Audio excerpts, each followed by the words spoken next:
कुम्भावशारदां वन्दे वेदनादसुधानिधिं पार्थस्य प्रियशिष्यं च हनुमन्तं स्मराम्यहम् सद्दिव्यसाकेतरामेण पुनीतोऽयं हनुमतात्मजः सत्सम्प्रदायोपदेष्टारम् आचार्यं विखनसं भजे पूजन्तं राम रामेति मधुरं मधुराक्षरम् आरुह्य कविताशाखां वन्दे वाल्मीकिकोकिलम् वेदवेद्ये परे पुंसि जाते दशरथात्मजे वेदप्राचेतसादासीत् साक्षात् रामायणात्मना चरितं रघुनाथस्य शतकोटिप्रविस्तरम् एकैकमक्षरं प्रोक्तं महापातकनाशनं चतुर्विंशतिसहस्राणि श्लोकानां उक्तवान् ऋषिः तदा सर्गशतान् पञ्चषट्काण्डानि तदोत्तरम् मनोजवं मारुततुल्यवेगं जितेन्द्रियं बुद्धिमतां वरिष्ठं वातात्मजं वानरयूथमुख्यं श्रीरामदूतं शिरसा नमामि। अस्मद्गुरुभ्यो नमः। जय श्रीराम। श्री गुरुभ्यो नमः। प्रिय भगवद्बंधुవులారా, శ్రీమద్ రామాయణ పారాయణం జరుగుతూ ఉంది ప్రతిరోజు శ్రీ కళ్యాణ వెంకటేశ్వర స్వామి వారి దేవస్థానంలో. ఈ పారాయణ కళ్యాణ వెంకటేశ్వర స్వామి దేవస్థానం పరిసర ప్రాంతాల్లో కమ్మగూడ కాలనీస్లో ఏర్పడినటువంటి రెవెన్యూ సంబంధమైనటువంటి భూ సమస్యలు అన్నీ తొలగిపోయి ఇక్కడ ప్రజలంతా కూడా సుఖశాంతులుగా ఉండాలి అని, ప్రజల క్షేమాన్ని కాంక్షిస్తూ ఇక్కడ ఎన్నో కుటుంబాలు అతి శీఘ్రంగా గృహ నిర్మాణాలు చేసుకొని సుఖశాంతులుగా వారు జీవించాలి అని, రెవెన్యూ సంబంధమైనటువంటి సమస్యలని అతి త్వరగా తొలగిపోవడం కోసం రామచంద్ర స్వామి వారిని ప్రార్థన చేస్తూ ఈ యొక్క రామాయణ మహాయజ్ఞాన్ని చేస్తూ ఉన్నాం. ప్రస్తుతం బాలకాండలో ఉన్నాం. బాలకాండలో ఏకవింశ సర్గలో ఉన్నాం, అనగా 21వ సర్గ. ఇప్పటి వరకు 20 సర్గలు పరిసమాప్తమయ్యాయి. ప్రతిరోజు కూడా రోజు ఒక సర్గ చొప్పున మనం పారాయణ చేసుకుంటూ శ్రీమద్ రామాయణాన్ని చేతి వ్రాతగా కూడా శ్లోకాలన్నీ కూడా వ్రాసుకుంటూ రావటం జరుగుతూ ఉంది. నిన్నటి వరకు జరిగినటువంటి సందర్భంలో దశరథ మహారాజు తన సంతానానికి వివాహం చేద్దాము అని అనుకుంటూ ఉన్నటువంటి సందర్భంలో రాముడికి, లక్ష్మణుడికి, భరతుడికి, శత్రుఘ్నుడికి వివాహం చేద్దాము వారికి అని తన మనస్సులో వచ్చినప్పుడు తన బంధువుల్ని, తన మంత్రుల్ని, అమాత్యుల్ని అందరినీ కూడా పిలిచి సభలో చెప్పడం జరుగుతుంది. వివాహం చేద్దాము అనుకుంటున్నాము రాముడికి అని దశరథ మహారాజు అనుకున్నటువంటి సందర్భంలో అదే సమయంలో అదే సభ నడుస్తూ ఉన్నటువంటి సందర్భంలో విశ్వామిత్ర మహర్షి కూడా అయోధ్యకు రావడం జరుగుతుంది.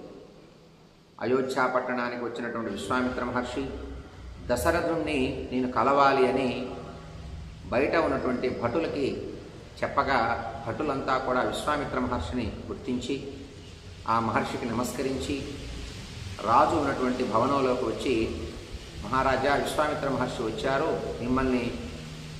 మిమ్మల్ని కలవాలి, మిమ్మల్ని దర్శించాలి, మీ ఆజ్ఞ కోసం ఎదురు చూస్తున్నారని చెప్పగానే దశరథ మహారాజే తన మంత్రుల్ని, తన పురోహితుల్ని, వశిష్ఠుల వారిని అందరినీ కూడా తీసుకొని విశ్వామిత్ర మహర్షి దగ్గరికి స్వయంగా రావడం జరుగుతుంది. వచ్చి వారికి పాద ప్రక్షాళన చేసి వారికి ఉపచారాలు ఇచ్చి వారిని గౌరవించి విశ్వామిత్ర మహర్షిని తన భవనానికి తీసుకెళ్ళి సింహాసనం పైన కూర్చోబెట్టి గౌరవంగా వినయంగా మాట్లాడుతూ ఉంటారు దశరథ మహారాజు విశ్వామిత్ర మహర్షితో. మహర్షి, మీలాంటి వారి దర్శనం మాకు ఒక పుణ్యక్షేత్రం దర్శనం చేసుకుంటే ఎంత ఫలితం వస్తుందో, మీలాంటి వారి దర్శనం మాకు అంత మహాఫలితాన్ని ఇస్తుందయ్యా. మహానుభావులు ఊరికే రారు కదా, మీరు వచ్చినటువంటి సందర్భం ఏమిటో మాకు తెలియచేయండి, తప్పనిసరిగా మేము చేస్తాము. మీరు చేసేటటువంటి ప్రతి కార్యం కూడా సమాజ హితమే ఉంటుంది కదా, అని దశరథ మహారాజు విశ్వామిత్ర మహర్షితో చెప్పి నమస్కరించి నిలబడతారు. ఆ సమయంలో విశ్వామిత్ర మహర్షి తాను వచ్చినటువంటి పనిని స్పష్టంగా దశరథ మహారాజుకు చెప్పటం జరుగుతుంది.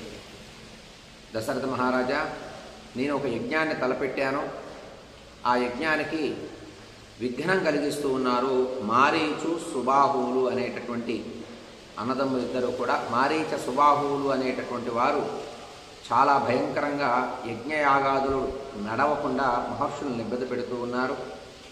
నేను ఈ ప్రాంతంలో ఇబ్బంది కలిగింది కదా అని ఇంకొక ప్రాంతానికి వెళితే అక్కడికి వచ్చి ఈ మారీచ సుబాహువులు యజ్ఞాన్ని విఘ్నం చేస్తూ ఉన్నారు.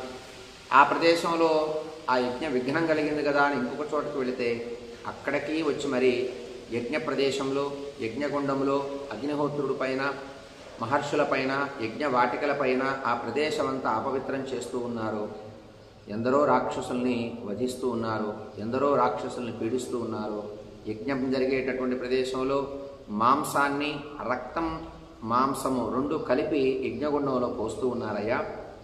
ఇలా యజ్ఞం అంతా కూడా విఘ్నం కలుగుతూ ఉంది, యజ్ఞాన్ని చేయలేకపోతున్నాము అని దశరథ మహారాజుకి చెప్పడం జరుగుతుంది.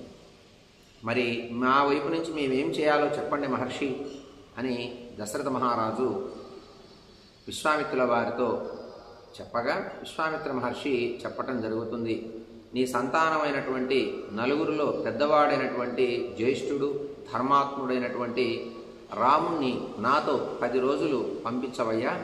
పంపిస్తే 10 రాత్రులు 10 పగళ్ళు అంటే 10 రోజుల పాటు ఆ యజ్ఞం నడుస్తూ ఉంటుంది.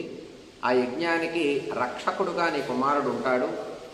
మారీచ సుబాహువుల్ని ఈ రాముడు ఎదిరించగలడు, మారీచ సుబాహువుల్ని వధించగలడు కూడా. అంత శక్తి ఉన్నవాడు, అంత యుద్ధ నైపుణ్యం కలిగినటువంటి వాడు. రాముణ్ణి నాతో పంపిస్తే గనక ఈ యజ్ఞం సంపూర్తి అవుతుంది. తర్వాత నీ కుమారుని నీకు తీసుకు చెప్తాను అని దశరథ మహారాజుకి విశ్వామిత్ర మహర్షి చెప్పటం జరుగుతుంది.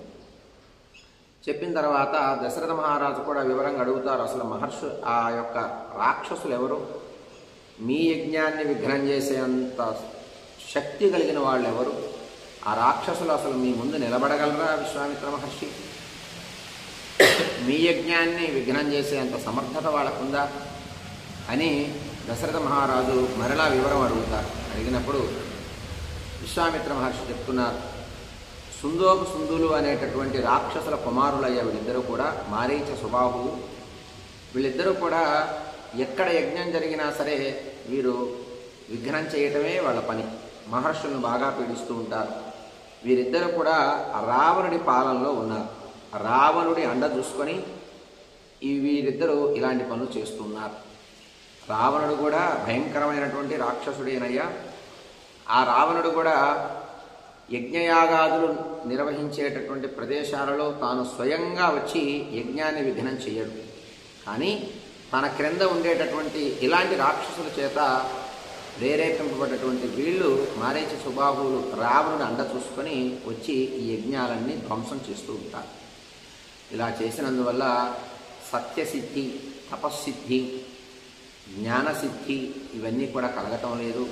మహారాజా, రాముణ్ణి గనక ఒక 10 రోజులు ఆ యజ్ఞ రక్షకుడుగా గనక పంపిస్తే ఆ యజ్ఞం పరిసమాప్తం అవుతుంది.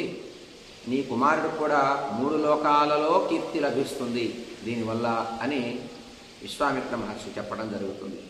చెప్పి నీ కుమారుణ్ణి గనక పంపిస్తే ఎవరు రక్షకులు, రాముణ్ణి ఎవరు కాపాడుతారు, చిన్నపిల్లవాడు అని అంటావేమో, నేనే రక్షకుణ్ణి. నీ కుమారుడికి ఏ ఇబ్బంది కలగకుండా నేను చూసుకుంటా. నీ కుమారుని నీకు జాగ్రత్తగా అప్పచెప్తానయ్యా అని దశరథ మహారాజుకి విశ్వామిత్ర మహర్షి చాలా చక్కగా చెప్పటం జరుగుతుంది. అప్పుడు దశరథ మహారాజు చాలా బాధపడుతూ, భయపడుతూ, మహర్షి మా మీద ప్రేమతో, మా మీద భక్తితో, గౌరవంతో మేము ఆ యజ్ఞానికి నా కుమారుని నేను పంపించలేనయ్యా. మారీచ సుబాహువులు అంటే సామాన్యుల, అందులో రావణుడి పాలనలో ఉన్నారన్నారు, రావణుడి ఆజ్ఞ చేత వచ్చారన్నారు. రావణుణ్ణి దేవతలు, గంధర్వులు, యక్షులు, గరుడ, గంధర్వ జాతి ఎవ్వరూ ఎదుర్కోలేరు కదా. రావణుణ్ణి కానీ, రావణుడి క్రింద పనిచేసేటటువంటి మారీచ సుబాహువులు కానీ, ఈ రాక్షస బృందం అంతా చాలా ప్రమాదంగా వాళ్ళ యొక్క ప్రవర్తనలు ఉన్నాయి కదా, వారిపైకి మానవులు ఎవరు యుద్ధానికి వెళ్ళగలరు? అలాంటి సందర్భంలో రాముని రమ్మంటున్నావే, 16 ఏళ్ల వయస్సు కలిగినటువంటి ఈ రాముడు చాలా చిన్నపిల్లవాడు, చాలా లోకజ్ఞానం తెలియనటువంటి వాడు అని దశరథుడు తన కుమారుడు గురించి చెప్తూ బాధపడతాడు విశ్వామిత్ర మహర్షికి. విశ్వామిత్ర మహర్షి అన్నీ విని, ఏమయ్యా, నీకు గనక నీ కుమారుడు గురించి తెలియకపోవచ్చు, నీ గురువు అయినటువంటి కులగురువు అయినటువంటి వశిష్ఠుని వారిని అడుగు. నేను వెళ్ళేటటువంటి యజ్ఞం, నేను నిర్వహించేటటువంటి యజ్ఞం, నేను ఆచరించేటటువంటి యజ్ఞానికి రాముణ్ణి తీసుకెళ్లటంలో ఎంతవరకు సత్యం ఉన్నది అనేది వశిష్ఠుల వారు అనుజ్ఞ తీసుకో, వారు అంగీకరిస్తేనే పంపించు అని అనటం జరుగుతుంది. అని ఈ యజ్ఞం రాముడు ఎందుకు, రాముడే ఉండాలా, రాముడు ఉంటేనే జరుగుతుందా అని అడగొచ్చు. అయితే సర్వశక్తి సంపన్నుడు, తపస్సిద్ధి కలిగినటువంటి వాడు రాముడు, స్వయంగా శక్తి కలిగినటువంటి వాడు రాముడు. మారీచ సుబాహు రాక్షసుల్ని వధించగలడు, మేము వధించగలం మా తపశ్శక్తితో. కానీ ఇప్పుడు ఈ యజ్ఞ నిర్వహణ సమయంలోనే వాళ్ళు వస్తున్నారు. యజ్ఞం ఎక్కడైతే జరుగుతూ ఉందో సంప్రదాయంగా శాస్త్రీయంగా ఆ యజ్ఞ ప్రదేశానికే వాళ్ళు వస్తున్నారు, అదే సమయంలో వస్తున్నారు. విడి సమయాల్లో రావటం లేదు. ఆ సమయాల్లో వచ్చి వారు యజ్ఞ విఘ్నం కలిగిస్తూ ఉన్నారు. అనేక మాంసపు ముద్దలు, రక్తాన్ని వర్షంగా కురిపించటం, రక్తం యజ్ఞగుండంలో పోయటం, మహర్షులపైన బ్రాహ్మణులపైన అక్కడ రక్తపు వర్షం కురిపించి వాళ్ళని అపవిత్రం చేయటం ద్వారా వారు యజ్ఞాన్ని చేయలేకపోతున్నారు. ఆ సమయంలో కోపంతో మారీచ సుబాహువుల్ని శపిస్తే ఈ యజ్ఞాన్ని తలపెట్టినటువంటి ఫలితం అంతా పోతుంది. ఎంతో కాలంగా సంపాదించిన తపశ్శక్తి ఒక్కసారిగా నిర్వీర్యం అయిపోతుందయ్యా. కనుక దాన్ని ఈ సమయంలో మేము ఆ కోపాన్ని, ఆ క్రోధాన్ని, వాటిని జయించటం కోసం చేసేటటువంటి యజ్ఞం ఇది. ఆ సమయంలో మేము కోప్పడిన, శాపాన్ని ప్రయోగించిన ఆ రాక్షసులకి శాపం తగులుతుంది. కానీ మా యొక్క తపశ్శక్తి అంతా నిర్వీర్యం అయిపోతుంది. మేము చేసే యజ్ఞం కూడా ఎందుకు అక్కడికి రాదు కదా మహారాజా, దానివల్ల రాముణ్ణి కోరుతున్నాను కనుక నీ రాముడికి మంచి కీర్తి లభిస్తుంది, 3 లోకాల కీర్తి లభిస్తుంది, ఏం భయపడకుండా పంపించవయ్యా అని అంటే దశరథ మహారాజు అన్నీ వింటాడు. విని చాలా దుఃఖించి, ఏమయ్యా మహర్షి, కావాలంటే నాకు ఒక అక్షౌహిణి సైన్యం ఉంది, ఆ అక్షౌహిణి సైన్యాన్ని పంపిస్తా, వాళ్ళు యుద్ధం చేస్తారు, నిలబడి ఎదుర్కొంటారు, కావాలంటే నేను కూడా వస్తా అని అంటాడు. ఇంకొక మాట ఏమంటాడు, నా కుమారుడితో పాటు అక్షౌహిణి సైన్యం, నేను అందరం వస్తాం, నా కుమారుణ్ణి కాపాడినట్టు ఉంటుంది, ఆ యజ్ఞం విఘ్నం కలగకుండా పోరాడినట్టు ఉంటుంది, నా అక్షౌహిణి సైన్యం చాలా సమర్థత కలిగినటువంటి వాళ్ళు ఏ కార్యమైనా చేయగలరు, ఎవరితో అయినా పోరాడగలరు, అంత యుద్ధ నైపుణ్యత కలిగిన వాళ్ళు మహర్షి, వారిని తీసుకెళ్ళమని దశరథ మహారాజు చెప్పటం జరుగుతుంది. అప్పుడు విశ్వామిత్ర మహర్షికి ఆగ్రహం వస్తుంది. ఏమయ్యా, సత్యాన్ని నిలబెట్టుకునేటటువంటి వంశంలో పుట్టినటువంటి వాడివి, ఏదైనా అడుగు మహర్షి ఇస్తాను అని అన్నావు, ఒకవేళ గనక నువ్వు నీ వల్ల కాదంటే చెప్పు, నేను వెళ్ళిపోతా, నీ గురువుని అడుగు, కులగురువు అయినటువంటి వశిష్ఠ మహర్షిని అడుగు, నేను చేసేటటువంటి యజ్ఞంలో రాముడు వస్తే రాముడికి క్షేమం కలుగుతుందా హాని కలుగుతుందా, వశిష్ఠుడిని అడిగి తెలుసుకొని అప్పుడే పంపించవయ్యా అని విశ్వామిత్ర మహర్షి ఆగ్రహంతో చెప్పటం జరుగుతుంది. ఆగ్రహంగా ఎప్పుడైతే దశరథ మహారాజుతో అంటారో దశరథ మహారాజు చాలా భయపడిపోతాడు. భయపడిపోయి నమస్కరించి, మేము ముగ్గురము అంటే నా సైన్యము, అలాగే నేను, నా కుమారుడు ఎవరూ రాలేము మహర్షి, మమ్మల్ని ప్రేమతో దయతో క్షమించే గుణంతో మమ్మల్ని అనుగ్రహించి ఇంకా ఏదైనా మార్గం ఉంటే చూడండి అని నమస్కరించడం జరుగుతుంది. ఇది 20వ సర్గలో మనకి కనబడుతూ ఉంది. తరువాత ఏం జరిగిందో మనం ఈ యొక్క సర్గలో పారాయణ చేసుకుందాం. శ్రీరామచంద్ర పరబ్రహ్మణే నమః. అధ 21వ సర్గః. విశ్వామిత్రుడు కోపోద్రిక్తుడై పలికిన మాటలన్నీ వింటాడు వశిష్ఠుడు. దశరథ మహారాజు పలికిన మాటలన్నీ వింటాడు. ఆగ్రహం వస్తుంది విశ్వామిత్ర మహర్షి. అప్పుడు వశిష్ఠ మహర్షి రాముణ్ణి పిలిచి వశిష్ఠ మహర్షి మాట్లాడటం, దశరథుడిని ఒప్పించటం. వశిష్ఠ మహర్షి ఈ సర్గలో మనకి ప్రవేశించడం జరుగుతుంది. ఇప్పటి వరకు 20 సర్గల్లో వశిష్ఠ మహర్షి ఎప్పుడూ కూడా సందర్భంలో మనకు కనపడలేదు. విశ్వామిత్రుడు మనకి దశరథ మహారాజు నిర్వహించినటువంటి అశ్వమేధ యాగంలో, పుత్రకామేష్టి యాగంలో వశిష్ఠుల వారి సలహాలు సూచనలు తీసుకునే దశరథ మహారాజు యజ్ఞయాగాలు నిర్వహించినట్టు మనకు కనబడుతూ ఉంటుంది. వశిష్ఠ మహర్షి సలహాతోనే, వశిష్ఠ మహర్షి నిర్వహణలోనే, వశిష్ఠ మహర్షి సూచనతోనే దశరథ మహారాజు ప్రతి చోట నడుస్తూ ఉంటాడు. విశ్వామిత్ర మహర్షిని తీసుకురావాలన్నా, అలాగే విశ్వామిత్ర మహర్షితో ఏం మాట్లాడాలన్నా వశిష్ఠుల వారి ఆజ్ఞ ఉంది. పుత్రకామేష్టి యాగం చేసిన సమయంలో కూడా వశిష్ఠుల వారి దగ్గరికి వెళ్ళి ఋష్యశృంగ మహర్షి గురించినటువంటి విషయాలని సంభాషించటం, ఋష్యశృంగ మహర్షికి ఈ యొక్క కార్యక్రమం, సంతానం గురించి, తాను చేసేటటువంటి యజ్ఞం గురించి అన్నీ వివరించటం, ఇవన్నీ వశిష్ఠుడితో ఉన్నటువంటి కుల గురువు అవటం వల్ల వశిష్ఠ మహర్షికి దశరథ మహారాజుకు నమస్కరించి చెప్పటం జరుగుతుంది. అలాగే మళ్ళీ ఈ సందర్భంలో కూడా విశ్వామిత్ర మహర్షి వచ్చి ఆగ్రహించినటువంటి సందర్భంలో వశిష్ఠుల వారు మాట్లాడుతూ ఉన్నారు. ఈ సర్గలో మనకు అది కనబడుతుంది. తశ్చుత్వా వచనం తస్యా స్నేహ పర్యాకులాక్షరం సమన్యుః కౌశికో వాక్యం ప్రత్యువాచ మహీపతిం. పుత్ర ప్రేమతో ఉన్నాడు దశరథ మహారాజు. పుత్ర స్నేహంతో బాగా మాటలు కూడా తడిబిడి పడుతున్నాయి, తడబడుచున్నాడు, మాట్లాడలేకపోతున్నాడు. కాదు అందామా విశ్వామిత్ర మహర్షి కోపం, అవును అందామా రాముడి మీద ఉన్న ప్రేమ. అలా మాటలన్నీ కూడా తడబడుతూ మాట్లాడుతున్నాడు. ఒక మాటకి సంబంధం లేకుండా మాట్లాడుతున్నాడు. ఇప్పుడు మాట్లాడింది మళ్ళీ కాసేపాగి మాట్లాడటం లేదు. ఆ సంభాషణలో అంత గజిబిజిగా ఉన్నది దశరథుడి పరిస్థితి. విశ్వామిత్ర మహర్షికి కోపం వచ్చింది ఈ దశరథ మహారాజు ప్రవర్తన చూసి. కాసేపు పంపిస్తానంటాడు, కాసేపు తన సైన్యాన్ని పంపిస్తానంటాడు, కాసేపు తన సైన్యం కూడా పోరాడలేదంటాడు, కాసేపు తాను కూడా పోరాడలేనంటాడు, ఇక రాముడే ఏం పోరాడతాడంటాడు. ఇలా రకరకాలుగా చెప్పటాన్ని విశ్వామిత్ర మహర్షి అన్నీ విని ఆగ్రహం వస్తుంది ఆయనకి. ఇలా మాట్లాడుతున్నాడు విశ్వామిత్ర మహర్షి. పూర్వమర్థం ప్రతిశ్రుత్యా ప్రతిజ్ఞాం హాతుమిచ్చసి రాఘవానామయుక్తోయం కులస్యాస్య విపర్యయః. ఏమయ్యా నువ్వు ఏది అడిగితే అది చేస్తానని నువ్వు ప్రతిజ్ఞ చేశావు, ఇప్పుడు ప్రతిజ్ఞని తప్పుతున్నావు. రఘువంశరాజులు ఇలాంటి పనులు చేశారా? రఘువంశరాజులు చేయాల్సిన పని కాదయ్యా ఇది. రఘువంశరాజులు ఆచరించే మార్గం ఇది కాదు. రఘువంశరాజులు నడిచిన మార్గం ఇది కాదు. ఏమిటి ఇందాకేం చెప్పావు?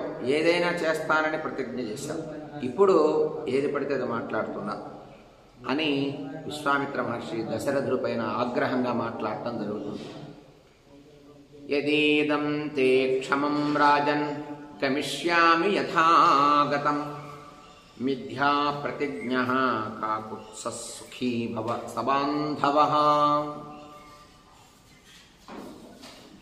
మహారాజా, నీకు గనక ఇదే మంచిదనిపిస్తే, ఏదైతే ఇస్తాను అని మాటిచ్చి మళ్ళీ మాట తప్పుతావో అదే మంచిదే అయితే గనక నేను వెళ్ళిపోతాను. మహారాజా దశరథ, నీ ప్రతిజ్ఞను నువ్వు నిలుపుకోలేకపోయావు కదా. నీ బంధువులతో, నీ కుమారులతో, నీ భార్యతో సంతోషంగా నువ్వే ఉండు. మాట నిలుపుకోలేకపోయావు అని నీ కుమారులను కాపాడుకుంటూ సంతోషంగా వాళ్ళతో ఉండు, నేను వెళ్ళిపోతాను అని వెంటనే లేవబోతాడు సింహాసనం పై నుండి విశ్వామిత్ర మహర్షి. నీ వంశంతో, నీ కుటుంబీకులతో నువ్వు ఉండవయ్యా. పుత్ర ప్రేమలో ఉన్నావు కదా, పుత్రోత్సాహంతో ఉన్నావు, పుత్రమోహంలో ఉన్నావు కనుక నువ్వు నీ సంతానంతో, నీ కుటుంబంతో, నీ బంధువులతో సంతోషంగా ఉండు. ఇచ్చిన మాట తప్పాను అని ఒక మాటను నేను వెళ్ళిపోతాను అనన్నాడు విశ్వామిత్ర మహర్షి. బాధపడుతూ చేతులు కట్టుకొని దుఃఖంతో ఉన్నాడు దశరథ మహారాజు ఒక పక్క నిలబడి. తస్య రోషపరీతస్య విశ్వామిత్రస్య ధీమతః చచాల వసుధా కృత్స్నా వివేశ చ భయం సురాన్. ఎప్పుడైతే విశ్వామిత్ర మహర్షి దశరథ మహారాజు నా సంతానాన్ని పంపలేనయ్యా, నేను రాలేను, నా సైన్యం కూడా ఆ మారీచ సుబాహులతో యుద్ధం చేసి పోరాడి గెలవలేము, నీ యజ్ఞానికి మేము ఏమీ న్యాయం చేయలేము, ఏమీ సహాయం చేయలేము మా వైపు నుండి అని చెప్పగానే విశ్వామిత్ర మహర్షి ఆగ్రహించి కళ్ళు పెద్దవి చేసి, ఏమయ్యా మాట తప్పాను, నా వల్ల కాదు అని ఒక్కసారి చెప్పు, నేను వెళ్ళిపోతా అని సింహాసనంలో నుంచి అలా లేవబోయేసరికి భూమి కంపించింది. ఒక్కసారి అందరూ భయపడిపోయారు. విశ్వామిత్రుడు కోపావిష్టుడు కాగానే భూమి అంతా కంపించిపోయి దేవతలే భయపడిపోయారు, ఏం జరుగుతుందో అని. త్రస్తరూపంతు విజ్ఞాయ జగత్సర్వం మహాన్ ఋషి నృపతిం సువ్రతో ధీరో వశిష్ఠో వాక్యమబ్రవీతు. విశ్వామిత్ర మహర్షి ఎప్పుడైతే సింహాసనంలోంచి లేచి, నేను వెళ్ళిపోతానయ్యా, నీ వల్ల కాదంటున్నావు కదా, ఒక మాట చెప్పు, నీ కుమారుడితో, నీ కుటుంబంతో, నీ భార్యలతో, నీ ప్రజలతో నువ్వు సంతోషంగా ఉండు, మాట తప్పిన వాడివిగా ఉండిపోతావు నువ్వు, నేను వెళ్ళిపోతానని చెప్పగానే భూమి అంతా కంపించింది, దేవతలు భయపడ్డారు, పంచభూతాలన్నీ గజగజ వణికాయి. దీన్ని గమనించాడు వశిష్ఠ మహర్షి. ఆయన కూడా దగ్గరే ఉన్నారు ఆ సభలో. ఉలిక్కిపడ్డారంతా కూడా. ధీరుడైనటువంటి వశిష్ఠ మహర్షి వైపు చూశారంతా. చూసి అందరూ వశిష్ఠ మహర్షిని చూడటం చూశాడు వశిష్ఠుల వారు. పంచభూతాల గమనాన్ని గమనించాడు, దేవతల గమనాన్ని, దేవతల భావాన్ని గమనించాడు, భూమి కంపించటాన్ని గమనించాడు. అప్పుడు మాట్లాడుతున్నాడు వశిష్ఠ మహర్షి. అప్పటిదాకా మౌనంగానే ఉన్నాడు. ఆయన కూడా విశ్వామిత్ర మహర్షికి స్వాగతం పలకటం జరిగింది. లోపలికి తీసుకొచ్చారు, కూర్చోబెట్టారు. విశ్వామిత్ర మహర్షి దశరథుడితో మాట్లాడటం విన్నారు. దశరథుడిని ఏం కోరాడో కూడా విన్నాడు. దశరథుడు ఏమి సలహా చెప్పాలనుకున్నాడో విన్నాడు. దశరథుడు పరిస్థితి అంతా గమనిస్తూనే ఉన్నాడు వశిష్ఠుడు. అప్పుడు మాట్లాడుతున్నాడు భూమి కంపించినప్పుడు. ఇక్ష్వాకూణాం కులే జాతః సాక్షాత్ ధర్మ ఇవాపరః ధృతిమాన్ సువ్రత శ్రీమాన్ అధర్మం హాతుమర్హసి. ఏమయ్యా దశరథ మహారాజా, ఇప్పటి వరకు ధృతిమాన్ సువ్రత శ్రీమాన్ ధర్మం హాతుమర్హసి. మహారాజా, ఎందుకయ్యా అంత కంగారు పడుతున్నావు, అంత గాబరా పడుతున్నావు? ఎంత గొప్పవాడివి నువ్వు, ఎంత ధైర్యం కలిగిన వాడివి, ఎంత పరాక్రమం కలిగినటువంటి వాడివి, ఎన్ని యజ్ఞయాగాదులు నిర్వహించినటువంటి వాడివి, ఎంతమంది శత్రువుల్ని వధించినటువంటి వాడివి నువ్వు. నీకేమన్నా పరిస్థితులు కొత్త దశరథ మహారాజా? ఇక్ష్వాకు వంశంలో పుట్టావు కదా నువ్వు, సాక్షాత్తు ధర్మదేవత వంటి వాడివయ్యా నువ్వు. ఎందుకు మహారాజా ఇంత గాబరా అయిపోతున్నా అని చాలా స్నేహపూర్వకంగా ధైర్యాన్ని చెప్తూ వశిష్ఠ మహర్షి దశరథుడికి తాను మానసికమైనటువంటి దౌర్బల్యాన్ని పొందాడు అని గమనించినటువంటి వశిష్ఠ మహర్షి దశరథుడికి ఆత్మస్థైర్యాన్ని చెబుతూ ఉన్నాడు. భయపడకయ్యా మహారాజా, ఉత్తమమైన వ్రత గుణం కలిగిన వాడివి, ఎన్నో వ్రతాలు చేసిన వాడివి, ఎన్నో పనులు చేయటంలో గుణం కలిగినటువంటి వాడివి, గొప్ప నేర్పరివి నువ్వు, గొప్ప శ్రీమంతుడు అయ్యా. అలాంటి నువ్వు ఇప్పుడు ఎందుకు ఇలా ధర్మం తప్పి మాట్లాడుతున్నావు? ఎందుకు చిన్న పని కోసం మన యొక్క వంశ చరిత్ర ఎందుకు పోగొట్టుకోవాలి మనం అని చాలా స్నేహంగా ఆత్మీయంగా దగ్గరికి వచ్చాడు దశరథ మహారాజు దగ్గరికి వశిష్ఠుల వారు. వచ్చి నువ్వు ధనవంతుడివి, నువ్వు గుణవంతుడివి, నీ వంశ కీర్తిని బాగా పెంచిన వాడివి, నువ్వు ఎన్నో యజ్ఞయాగాలు చేసిన వాడివి, ధర్మాత్ముడివి, సాక్షాత్తు ధర్మస్వరూపమే నువ్వయ్యా.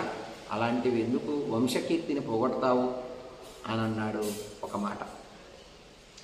త్రిషు లోకేషు విఖ్యాతో ధర్మాత్మా ఇవ రాఘవ స్వధర్మం ప్రతిపద్యస్వ నాధర్మం ఓఢుమర్హసి. మూడు లోకాల్లో కూడా బాగా ప్రసిద్ధి పొందినటువంటి వాడు నువ్వు. ఏదో ఈ లోకంలో తెలిసిన వాడివి కాదు దశరథ మహారాజా. నువ్వు ఊర్ధ్వలోకాల్లో, పాతాళ లోకాల్లో, భూలోకంలో, అన్ని లోకాల్లో నీ ఖ్యాతి ఉందయ్యా, నీకు మంచి పేరు ప్రతిష్టలు నీ మహారాజా. ఎలా వచ్చినాయి? నువ్వు పాటించినటువంటి ధర్మం వల్ల నీకు ఆ పేరు ప్రతిష్టలు వచ్చినాయి. నువ్వు చేసినటువంటి యజ్ఞయాగాదుల వల్ల, నీ నీతి ప్రవర్తన వల్ల నీకు అంత కీర్తి లభించింది మహారాజా. ఇప్పుడు ఎందుకు ఆ ప్రసిద్ధిని పోగొట్టుకుంటున్నావయ్యా నువ్వు? ఆ ప్రసిద్ధి అంతా పోయేటటువంటి ప్రమాదం ఇప్పుడుంది మహారాజా. కనుక స్వధర్మాన్ని ఆచరించు, ఇచ్చిన మాట నిలబెట్టు, అధర్మం చేయకయ్యా, భయపడకు, ఏమీ నిర్వీర్యవంతుడు అవ్వకు, అధర్మం వైపు మొగ్గు చూపకు, ధైర్యవంతుడుగా ఉండు, ఎన్నో చేసినటువంటి వాడివి అని అన్నాడు. ధైర్యాన్ని చెప్పాడు. దశరథ మహారాజుకి అర్థమయ్యే విధంగా వశిష్ఠుల వారు చెప్తూ ఉన్నాడు. అధర్మం పాటించకయ్యా, స్వధర్మాన్ని ఆచరించు, ధైర్యంగా ఉండు, 3 లోకాల్లో గొప్ప కీర్తి కలిగినటువంటి వాడివి, శ్రీమంతుడివి, ఎంతో విషయ జ్ఞానం కలిగినటువంటి వాడివి, సాక్షాత్తు ధర్మస్వరూపమే నువ్వయ్యా దశరథ మహారాజా, ఎందుకు ఇంత గాబరా అవుతున్నావు అన్నాడు. సంశ్రుత్యేవం కరిష్యామీత్యకుర్వాణస్య రాఘవ ఇష్టాపూర్తబధో భూయాత్ తస్మాద్రామం విసర్జయా. దశరథుడు మహారాజుతో మాట్లాడుతున్నాడు. వశిష్ఠుల వారు, దశరథ ఇట్లా చేసేదను అని మొదటగా చెప్పావు. ఏం చెప్పావు?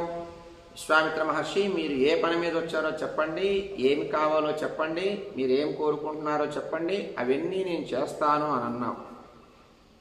ఇప్పుడు చేయను అంటున్నావు. ఇది మంచిది కాదయ్యా, ఉన్న పుణ్యం కాస్త పోతుంది, దీనివల్ల వచ్చే పుణ్యాలన్నీ పోతాయన్నాడు. కాకుండా అలా నడవద్దయ్యా, మంచి పని కాదు, అది మంచి దృక్పథం కాదు, అసలు నీ సిద్ధాంతమే అది కాదు మహారాజా. ఎందుకు నువ్వు ఇలా కొత్తగా ప్రవర్తిస్తున్నావు, భయపడుతున్నావు, బాధపడుతున్నావు? కావున విశ్వామిత్రుడితో రాముణ్ణి పంపించవయ్యా, ధైర్యంగా సంతోషంగా పంపించు, నీకు శుభం కలుగుతుంది, ఏం అధైర్యపడకు అన్నాడు. వశిష్ఠ మహర్షి దశరథ మహారాజు దగ్గరకు వచ్చి చాలా ప్రేమగా ధైర్యాన్ని చెబుతూ, జరగబోయేటటువంటి విషయం, జరగబోయేటటువంటి సందర్భం అంతా తెలిసినటువంటి వాడు వశిష్ఠుడు. దీన్ని గమనించినటువంటి వశిష్ఠ మహర్షి దశరథ మహారాజు దగ్గరికి వచ్చి విశ్వామిత్రుడితో రాముణ్ణి పంపించవయ్యా, నీకు మంచి అవుతుంది అని చెప్పటం జరుగుతుంది. నమస్కరిస్తూ నిలబడి ఉంటాడు, బాధపడుతుంటాడు వశిష్ఠ మహర్షి. వశిష్ఠ మహర్షి దశరథుడు బాధపడటాన్ని చూసి చెప్పినటువంటి మాటలన్నీ వింటాడు. దశరథుడు నమస్కరించి విశ్వామిత్రుడికి ఏం చెప్పాలో తెలియదు, చెప్పకుండా ఉందామా పుత్ర ప్రేమలో ఉన్నాడు. బాధపడుతూ ఉన్నటువంటి దశరథుడితో వశిష్ఠుల వారు అన్నీ చెప్పి ధైర్యాన్ని చెప్పి నిలబడతాడు. ఆయన కూడా కృతాస్త్రం వా నైనం శక్ష్యంతి రాక్షసాః గుప్తం కుశికపుత్రేణ జ్వలనేన అమృతం యథా. ఏమయ్యా దశరథ మహారాజా, సాక్షాత్తు ధర్మస్వరూపుడివి కదా నువ్వు, నీకేమన్నా మహర్షులు కొత్త, రాక్షసులు ఏమన్నా కొత్తదనమా, యుద్ధాలు కొత్తదనమా, మహానుభావులను సేవించడం కొత్త నీకేమన్నా? ఎందుకు ఇంత గాబరా పడుతున్నావు మహారాజా? ధర్మస్వరూపుడివి కదా నువ్వు, నీకు తెలీదా ఎప్పుడెప్పుడు ఎలా ప్రవర్తించాలో? అంతేకాదు విశ్వామిత్ర మహర్షి సామాన్యుడు కాదయ్యా, అన్ని అస్త్రాలు తెలిసినవాడు.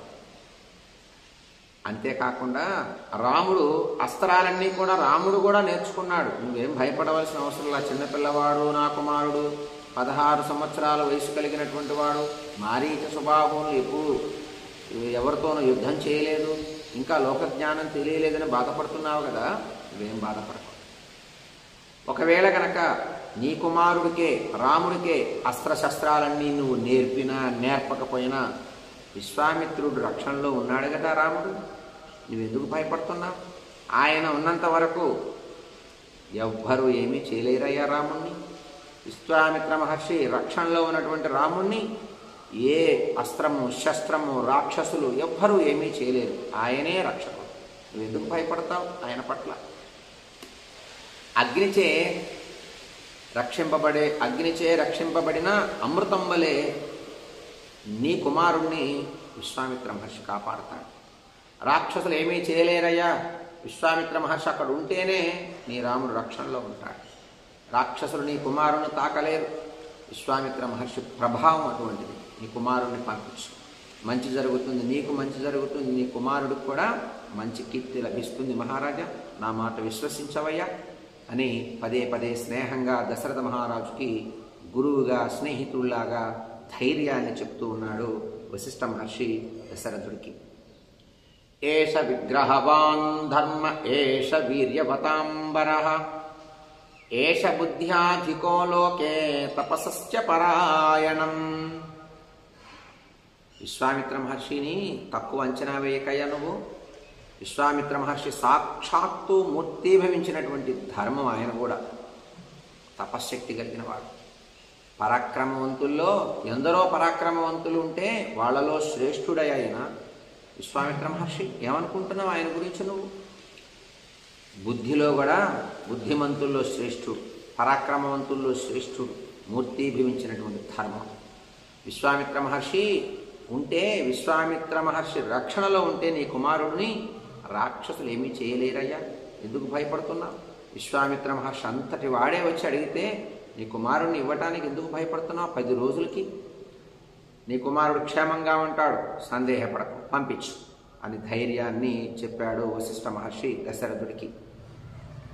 తపస్సు గురించి గొప్ప నిధి అయిన ఆ తపశ్శక్తి కలిగినటువంటి వాడు, శస్త్ర అస్త్రాలని బాగా తెలిసినటువంటి వాడు, బాగా ధర్మం తెలిసినటువంటి వాడు విశ్వామిత్ర మహర్షి. బాగా బుద్ధిమంతుడు.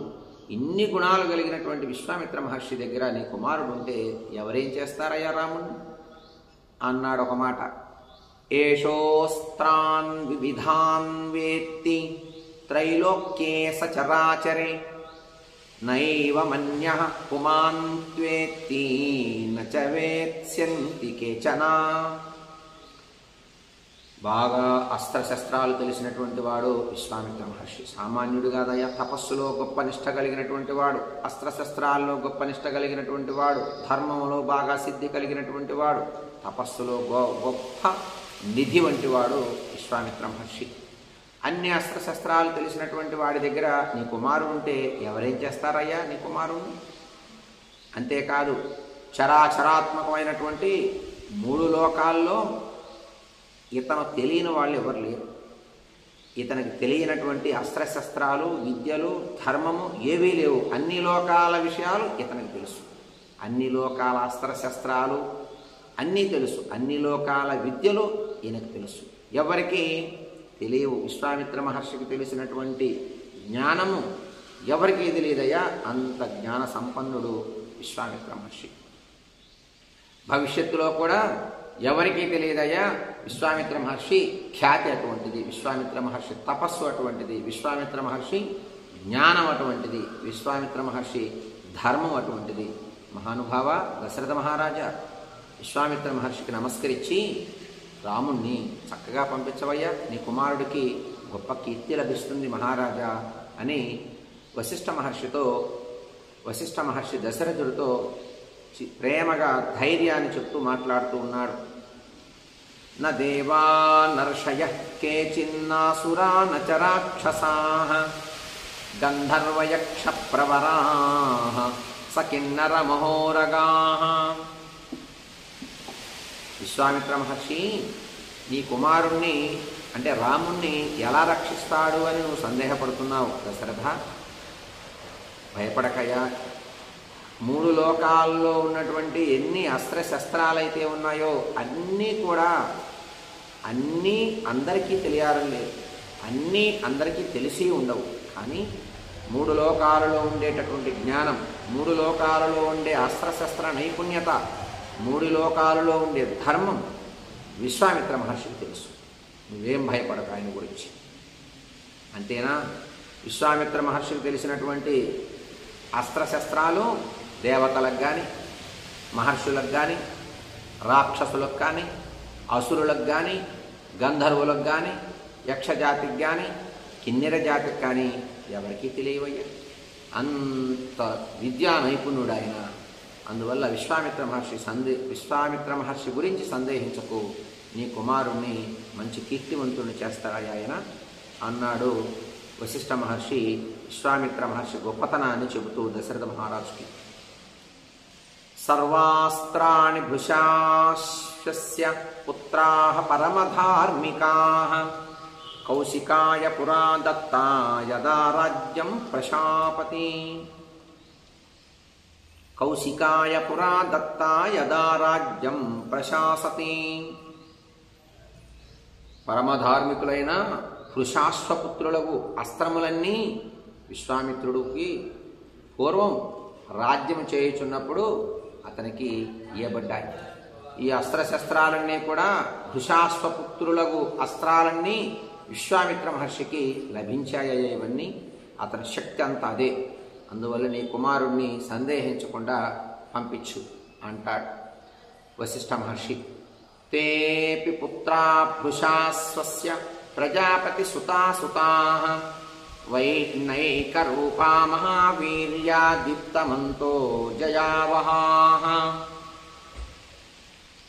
వృషాశ్వనకు దక్ష ప్రజాపతి యొక్క కుమార్తెలకును పుత్రులుగా ఉదయించినటువంటి ఆ అస్త్రాలు, వృషాశ్వునికి దక్ష ప్రజాపతి యొక్క కుమార్తెలకి కలిగినటువంటి ఉదయించినటువంటి అస్త్రాలు విశ్వామిత్ర మహర్షికి బాగా తెలుసు. అనేక రూపాలు కలిగినటువంటి వాళ్ళు, గొప్ప పరాక్రమం కలిగినటువంటి వాళ్ళు, కాంతి కలిగినటువంటి వాళ్ళు, జయాన్ని చేకూర్చేటటువంటి వాళ్ళందరూ కూడా వృషాశ్వునికి దక్ష ప్రజాపతి కుమార్తెలకి కలిగినటువంటి సంతానమే ఈ యొక్క అస్త్రశస్త్రాలు. జయాచ సుప్రభాచైవా దక్షమన్యే సుమధ్యమే తే సువాతేస్త్రశస్త్రాణం శతం పరమభస్వరం. జయ, సుప్రభ అనడి ఇరువురు దక్ష ప్రజాపతి యొక్క కుమార్తెలయ్య. వారు చాలా ప్రకాశించే 100 అస్త్రాలని కన్నారు. వీళ్ళు 100 అస్త్రాలని సంతానంగా పొందారయ్యా వీరు. శస్త్రం అనగా హింసించేది, అస్త్రం అనగా ఇతరులపైకి విసిరేసేది. ఇవి అస్త్రము శస్త్రములు అనేటటువంటి శత్రువుల్ని రెండూ కూడా హింసించేవి. అక్కడ సందర్భాన్ని బట్టి వాడతారు. అస్త్రం అంటేనేమో హింసించేది, వెళ్ళి తగిలి హింసిస్తుంది. శస్త్రం అనగా హింసించేది, అస్త్రము అనగా ఇతరులపైన విసిరేసేది. అందుకే బ్రహ్మాస్త్రము, ఆగ్నేయాస్త్రము అంటారు. అంటే ఎదుటి వ్యక్తిపైకి విసిరేసేది అని అర్థం. విసిరేసేటటువంటి వాటిని అస్త్రము అంటారు. ఆగ్నేయాస్త్రము, వారుణాస్త్రము, బ్రహ్మాస్త్రము, ఇలా అస్త్రం అంటే ఇతరులపైకి విసిరేస్తే అది వెళ్ళి తగిలి వాళ్ళని బాధ పెడుతుంది. శస్త్రము అంటే హింసించేది, ఇక మళ్ళీ మళ్ళీ అతను లేవకుండా హింసించి వధింపచేసేది. ఇవి రెండూ కూడా విశ్వామిత్రుడికి బాగా తెలుసయ్యా. ఇట్లాంటివన్నీ విద్యలు బాగా వచ్చినవాడు విశ్వామిత్ర మహర్షి. 50 సుతాన్ లేభే జయానామ వరాన్ పురా వధాయాసుర సైన్యానామేయాన్ కామరూపిణః. పూర్వం జయ అసుర సైన్యములనే సంహరించుటకి 50 మంది పుత్రుల్ని కన్నారు. వారు అప్రమేయమైనటువంటి పరాక్రమం కలిగినటువంటి వాళ్ళు, శ్రేష్ఠులు. వాళ్ళు కూడా స్వేచ్ఛా ప్రకారంగా ఎక్కడికైనా వెళ్ళగలరు. వాళ్ళు చాలా సమర్థులయ్యా ఏ కార్యం చేయటంలో అయినా. సుప్రభాజనయశ్చాపి పుత్రాన్ 50 పునః సంహారాన్నామ దుర్దర్శాన్ దురాక్రామాన్ బలీయసః. సుప్రభ కూడా సంహారులను పేరుగల మరి 50 మంది పుత్రుల్ని కన్నది. వారు చాలా బలవంతులు. వాళ్ళు కూడా ఎదిరింపటానికి శక్యం కాని వారే. వాళ్ళు కూడా అసురుల్ని సంహరించడం కోసమే వీళ్ళని కన్నారు. అసుర సైన్యాన్ని సంహరించటానికై 50 మంది పుత్రుల్ని జయ కన్నది. సుప్రభ అనేటటువంటి ఆవిడ ఇంకొక 50 మంది పుత్రుల్ని ఆవిడ కన్నది. వీళ్ళు కామ్యరూపులు, ఏ రూపాన్నైనా ధరించగలరు. అస్త్రముగా శస్త్రముగా కూడా ఉండగలరు అన్నారు వశిష్ఠ మహర్షి. ఈ యొక్క అస్త్రశస్త్ర విషయం గురించి విశ్వామిత్ర మహర్షి వైభవాన్ని చెబుతూ వశిష్ఠుల వారు దశరథ మహారాజుకి ఇవన్నీ చెప్తూ ఉన్నారు. తాని శాస్త్రాణి వేత్వేషా యథావత్ కుశికత్మజః అపూర్వాణాంచ జననే శక్తో భూయః సధర్మవితు. ఈ జయ సంతానమైనటువంటి 50 మంది, ఈ సుప్రభ అనేటటువంటి ఆవిడ సంతానం 50 మంది, ఇవన్నీ కూడా ఈ విశ్వామిత్ర మహర్షికి బాగా తెలుసయ్యా. ధర్మవేత్త ఇతడు. అస్త్రాలన్నింటినీ కూడా పుట్టించుటకు చాలా సమర్థుడు. కొత్త కొత్త అస్త్రాలను సృష్టించగలడు, ప్రయోగించగలడు. ఇతనికి మించిన వాడు లేడయ్యా, భవిష్యత్తులో కూడా రాడు మహారాజా, భయపడకు నువ్వు అన్నాడు. ఏవం వీర్యో మహాతేజ విశ్వామిత్రో మహాయశాః న రామగమనే రాజన్ సంశయం కర్తుమర్హసి. దశరథ మహారాజా, సందేహించకయ్యా, ధర్మం తప్పకు, నీ వంశకీర్తిని నిర్వీర్యం చేయకయ్యా. నువ్వు గొప్ప తేజస్సు కలిగినటువంటి వాడు, కీర్తి కలిగినటువంటి విశ్వామిత్రుడు అంతటి ప్రభావశాలి కాబట్టి రాముణ్ణి పంపించడానికి నువ్వు సందేహించు. సామాన్యులతో పంపించడం కోసం అయితే నేనెందుకు చెప్తానయ్యా? అంతటి ప్రభావశాలి విశ్వామిత్ర మహర్షి, ధర్మవేత్త, అస్త్రశస్త్రాలు బాగా తెలిసినటువంటి వాడు, 3 లోకాల్లో నీతి తెలిసినవాడు, 3 లోకాల్లో ధర్మం తెలిసినటువంటి వాడు, 3 లోకాల్లో వాడేటటువంటి అస్త్రశస్త్రాలన్నీ విద్య తెలిసినటువంటి వాడు. అటువంటి వాడి దగ్గర రాముడు ఉంటే ఎవరేం చేస్తారయ్యా నీ రాముడిని? ఆ రాక్షసులు ఏం చేస్తారు అన్నాడు వశిష్ఠ మహర్షి దశరథుడితో. తేషాం నిగ్రహణే శక్తః స్వయం చ కుశికత్మజః తవ పుత్రహితార్థాయ త్వాముపేత్యాభియాచతే. విశ్వామిత్రుడు ఆ రాక్షసుల్ని స్వయంగానే చంపగలడయ్యా, వధించగలడు, నిగ్రహించగలడు. మహారాజా, నువ్వేదో ఆయనకి చేతగాక నీ దగ్గరికి వచ్చాడు, నీ సహాయం కోరుతున్నాడు, నీ కుమారుని కోరుతున్నాడు అనుకుంటావేమో. నువ్వు స్వయంగా నిగ్రహించగలడు విశ్వామిత్ర మహర్షి రాక్షసులు. ఎందుకు వచ్చాడో తెలుసా? నీ కుమారుడికి మేలు చేద్దామని నీ దగ్గరికి వచ్చాడయ్యా. నీ వద్దకు వచ్చి నిన్ను యాచిస్తూ ఉన్నాడు, నీ కుమారుని పంపించవయ్యా 10 రోజులని. నీ కుమారుడికి మంచి జరుగుతుంది, నీ కుమారుడికి మంచి చేయటం కోసమే విశ్వామిత్ర మహర్షి వచ్చాడు. కనుక నువ్వేం సందేహించకు. విశ్వామిత్రుడు పట్ల పరమ భక్తితో, గురు భక్తితో, విశ్వాసంతో, దాస్య భక్తితో నమస్కరించి గౌరవంగా పంపించు. నీకు మంచి కీర్తి లభిస్తుంది, నీకు కూడా, నీ కుమారుడికి కూడా కీర్తి లభిస్తుంది మహారాజా, సందేహించకు అన్నాడు. ఇది ముని వచనాత్ ప్రసన్న చిత్తో రఘువృషభస్తు ముమోదభస్వరంగః గమనమభిరురోచ రాఘవస్య ప్రథిత యశాః కుశికత్మజాయ బుద్ధ్యా. దశరథుడు వశిష్ఠుడు మాటలన్నీ కూడా విన్నాడు. విని కొంచెం మనస్సు స్థిమితపడింది దశరథ మహారాజుకి. మనస్సు శాంతపడ్డటువంటి వాడై చిత్తమంతా కూడా చిత్తభ్రమణం తొలగిపోయి ఒకసారి మాట్లాడిన మాట ఇంకోసారి మాట్లాడకుండా ఉండే స్థితి పోయింది దశరథుడికి. చక్కగా మాట్లాడుతున్నాడు. మాట్లాడే మాటకి ఒక ఒద్దిక కనబడుతూ ఉంది. ఏం సందేహమైన మాటలు తొలగిపోయాయి. ధైర్యం కలిగింది, మనస్సు తృప్తిగా అనిపించింది, ముఖ కవళికల్లో మంచి మార్పు వచ్చింది, ఆనందంగా కనపడ్డాడు. వశిష్ఠ మహర్షి మాట్లాడే మాటలన్నీ విన్న తర్వాత శరీరం అంతా కూడా గగుర్బాటు పోయింది దశరథ మహారాజుకి. పోయి సంతోషాన్ని వ్యక్తపరిచి ఉప్పొంగింది శరీరం అంతా. ఆహా, నా కుమారుడికి మంచి కీర్తి లభిస్తుందా, నా కుమారుడికి మంచి జరుగుతుందా, నా కుమారుడికి మంచి చేయటం కోసమే వచ్చాడా విశ్వామిత్ర మహర్షి అని కుమారుడి మీదున్న ప్రేమకి దశరథ మహారాజుకి ఇంకా ఆనందం కలిగింది. ఉత్సాహవంతుడయ్యాడు, ఉత్తేజవంతుడయ్యాడు. వశిష్ఠ మహర్షి చెప్పిన విధానం అంతా నచ్చింది, ధైర్యం కలిగింది, సంతృప్తి పడ్డాడు. రాముణ్ణి విశ్వామిత్ర మహర్షితో పంపించడం కోసం విశ్వామిత్ర మహర్షి దగ్గరికి వచ్చి నమస్కరించి మాట్లాడుతూ ఉన్నాడు. ఇది మనకి 20వ సర్గలో ఇంతవరకు సందర్భం ఉన్నది. 21వ సర్గలో రేపు ద్వావింశ సర్గ అంటే 22వ సర్గని రేపు మనం పారాయణ చేసుకుందాం. రేపటి సర్గలో దశరథుడు తానే స్వయంగా రామలక్ష్మణుల్ని విశ్వామిత్రుడితో పంపించడానికి ఇష్టపడుట, రాముణ్ణి ఆలింగనం చేసుకోవటం, బాధపడటం, మళ్ళీ ఒక పక్కేమో పంపిస్తున్నాను అనే ఒక బాధా భయం, ఒక పక్కేమో మహర్షి చెప్పినటువంటి విషయాలకు ధైర్యం, రెండు కలిపినటువంటి హృదయం కలిగినటువంటి దశరథ మహారాజు బాధపడుతూ ఉంటాడు. వశిష్ఠ మహర్షి చెప్పిన మాటలకి ధైర్యాన్ని తృప్తిపరుస్తాడు. ఏం జరుగుతుందో అనుకుంటూ ఆలింగనం చేసుకుంటాడు తన సంతానాన్ని. విశ్వామిత్ర మహర్షి వీరిద్దరిని తీసుకుని వెళ్ళటం, విశ్వామిత్ర మహర్షి అనుజ్ఞ చేత ఎంత బయలుదేరటం ఇక్కడి నుండి రామలక్ష్మణుని తీసుకొని వెళుతూ ఉన్నప్పుడు విశ్వామిత్ర మహర్షి బల అతి బల అనేటటువంటి విద్యల్ని మొదలుగా రాముడికి ఉపదేశించటం రామలక్ష్మణుడికి ఇది మనకి రేపటి సర్గలో మనకి కనబడుతూ ఉంది. రేపు మనం పారాయణ చేసుకుందాం.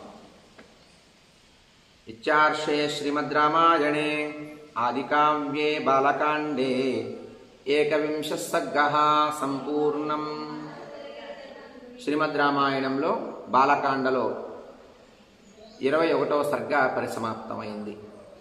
ఏవమేతత్పురావృత్తమాఖ్యానం భద్రమస్తు వః ప్రవ్యాహరత విశ్రబ్ధో బలం విష్ణోః ప్రవర్ధతాం లాభస్తేషాం జయస్తేషాం కుతస్తేషాం పరాభవః ఏషామిందీవరస్యామో హృదయే సుప్రతిష్ఠితః కాలే వర్షతు పర్జన్యః పృథివీ సస్యశాలినీ దేశోऽयं క్షోభరహితో బ్రాహ్మణా సంతు నిర్భయాః కావేరీ వర్ధతాం కాలే కాలే వర్షతు వాసవః శ్రీరంగనాథో జయతు శ్రీరంగశ్రీశ్చ వర్ధతాం స్వస్తి ప్రజాభ్యః పరిపాలయంతాం న్యాయేన మార్గేణ మహిం మహీషాః గోబ్రాహ్మణేభ్యः శుభమస్తు నిత్యం లోకాః సమస్తాః సుఖినో భవంతు సర్వే జనాః సుఖినో భవంతు సమస్త సన్మంగళాని సంతు. ఏతత్ఫలం హనుమత్ సీతా లక్ష్మణ సమేత శ్రీరామచంద్రస్వామి దేవతార్పణమస్తు. జై శ్రీరామ్.